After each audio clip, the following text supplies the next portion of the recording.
Well, for a very long time, business has been organised, divided actually, into line functions and staff functions. Broadly speaking, that translates into the functions that make money and the functions that spend it. So HR, along with IT, procurement, legal, technical, HSEQ, etc., it's been very much a staff function, basically a cost centre. But just like IT has done over recent years, HR is now transitioning to become a core driver of future business value creation. And that's happening for a couple of reasons. Firstly, because the way that we measure value in companies is changing. So up until very recently, the only metric which really mattered to a business and its stakeholders was profitability.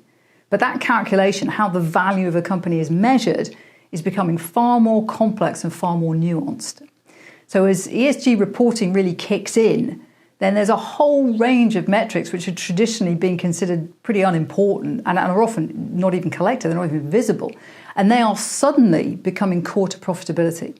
So whether that's diversity, equality and inclusion, whether it's executive pay, governance, how good you are at attracting and retaining talent, or the introduction of agile ways of working, all of these things are beginning to have a material impact on how profitable the company is. So HR has kind of been thought of as an ugly sister, when in actual fact, HR is Cinderella. And Cinderella is a good metaphor because there's another reason that HR is going to play a critical role going forward, and that's actually probably even more profound. And that is that future sustainable growth and value creation is going to depend on successfully transforming the way that our businesses operate so that we can capture that value. Now, everybody's heard a lot about digital transformation.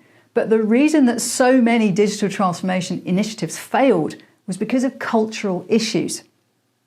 Because the ability of a company to transform, its transformation quotient, as I describe it, as TQ, that is determined by its culture.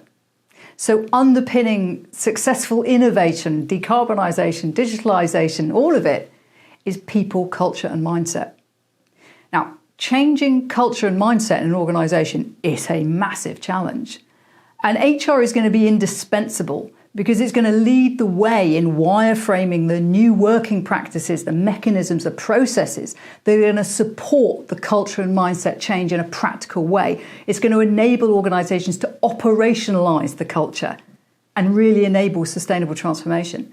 Now, and pulling that off is going to require a deep partnership between HR and C-suite leaders, and which is absolutely key. Because adopting new technology is never going to give you a sustained competitive advantage because someone else can always buy it too. Whereas a holistic transformation of a company's core and culture is a sustainable transformation because it's an ongoing source of sustainable competitive advantage that is going to continue to deliver you returns.